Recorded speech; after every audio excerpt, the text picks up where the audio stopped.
Okay, part two. I'm sorry this has to be a two-parter. My phone ran out of memory. I guess I must have too many pictures of the kids on it. I told my son that I'll get an iPad just to do this stuff on, so maybe that'll fix the problem. Anyway, what I was talking about is that Joe, being special forces, those guys are great teachers. I think he has the heart of a teacher, but he certainly has the abilities of a teacher, and I don't. I don't. I don't think I've ever really been a good teacher. Now, I've taught things to people, but there are extra elements to being a good teacher long term that I don't believe I have. And maybe I'll do another video on that someday. But I have people whom I've taught um, who I think are better teachers than I. But anyway, moving on with this.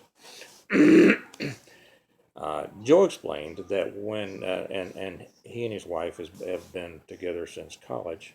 I'm not giving any personal information away on him. He's putting his books and such, but so they kind of they grew through this process together, obviously. But he was talking in this book, in the book here, about how he started his wife into camping. Now they had been in a club in college uh, together, but he did everything. He stresses the importance of gradually introducing those who may not be as into it as we are into a new situation of camping and of backpacking and things like this, and he explained how he did everything to make her first experience as enjoyable and comfortable as it could possibly be. Smart guy, smarter than I was. Uh, so he did all the work. He got all the food, got the coolers, got the chairs, got the tent, got everything. Went to a nice place, got them all pitched. It did all the work, and so she was just able to enjoy herself.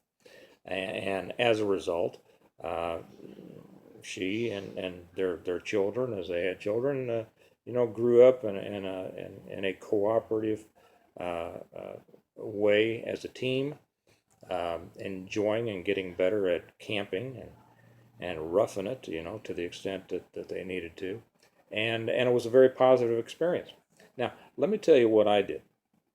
As a matter of fact, the first time that I ever took, um, well, I didn't take her, but we all went camping as a family.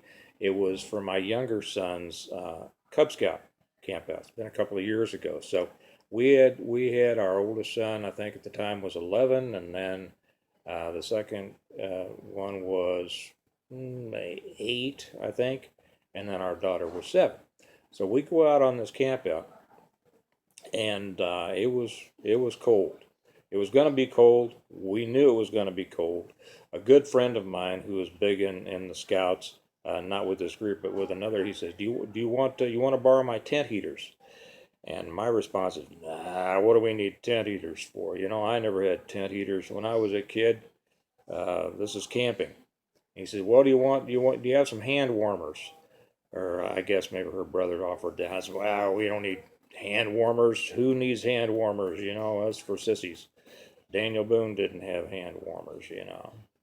And my wife's back there hearing me turn down all these things, right? So we get out there and we pitch the can. And to be honest, it wasn't. I would have set it up differently had I been in charge of the situation, but it was all right. The point is that that it was cold. I think it got down into the teens that night, and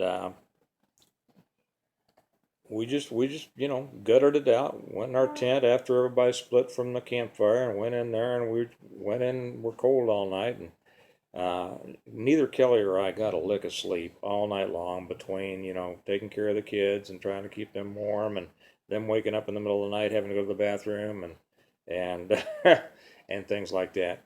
So we were out there miserable, miserable.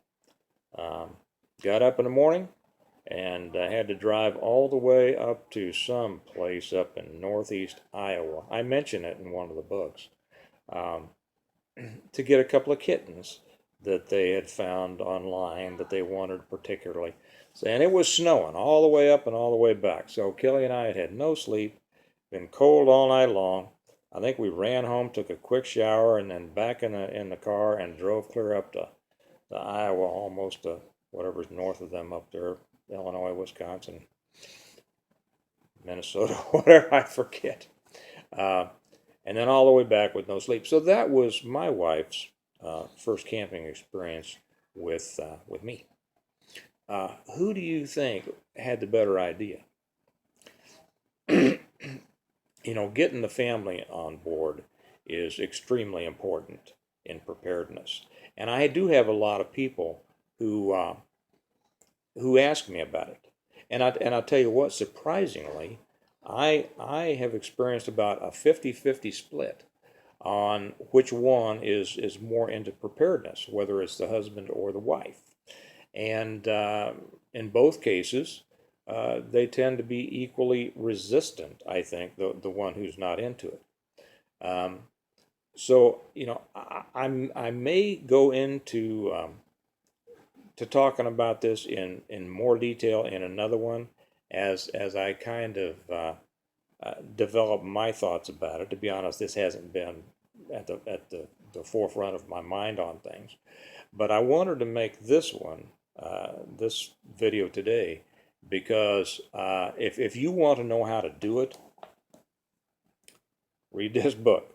Okay, he lays it out. He makes. I mean, I read that chapter and I said, man, I wish I'd have done it that way.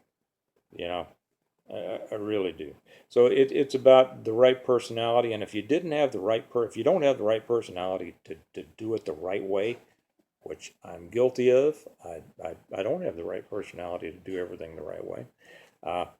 This will give you the instructions on how to do it. So pick up this. Just that one chapter is well worth the cost of the book. You get it on Amazon. I'm looking forward to reading the rest of it, and I'll do a review on the rest of the book when I'm done, but I already see that it's excellent. So anyway, I'm hoping that the sun has melted enough of that snow out there for me to climb up on that roof and put up some Christmas lights. And you all have a great day, and give some thought about it. If you haven't already got your family involved in things, think about, you know, how you want to do it, because nothing's more important than the team behind you on this.